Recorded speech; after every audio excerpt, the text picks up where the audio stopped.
How can you contribute to reducing the stigma surrounding mental health?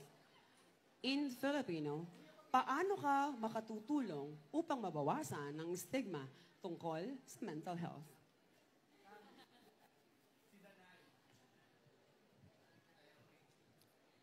Bilang isang binibining kabanatuan o kandidata ngayong gabi, gusto ko lang sabihin sa inyo na mahalaga ang mental health ng bawat isa. Alam natin na dito nagmumula kung ano yung kinikilos natin sa araw-araw, kung ano yung iniisip natin sa araw-araw, at kung ano yung mga gagawin natin sa araw-araw. Kailangan natin panatilihin na mag-isip lagi ng maayos. Dahil ang mental health lamang ang makakatulong sa atin sa araw-araw. Kung ang bawat isa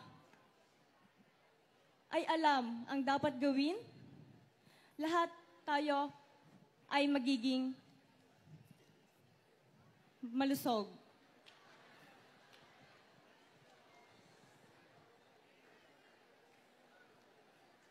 Mental health. Ito lamang ang nagbibigay sa atin ng kung ano ang gagawin natin sa araw-araw. Bilang isang binibini, gusto ko kayong maging aware sa mental health na ito.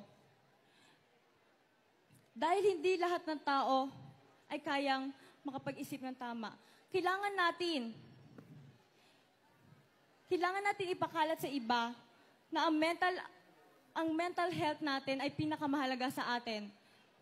Dahil hindi sa lahat ng pagkakataon ay kaya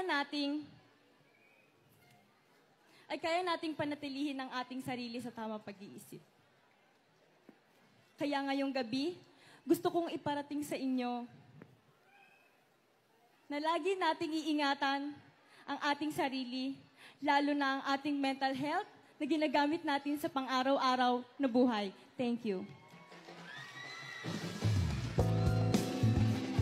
Thank you very much. Thank you very much. Binibini number 6.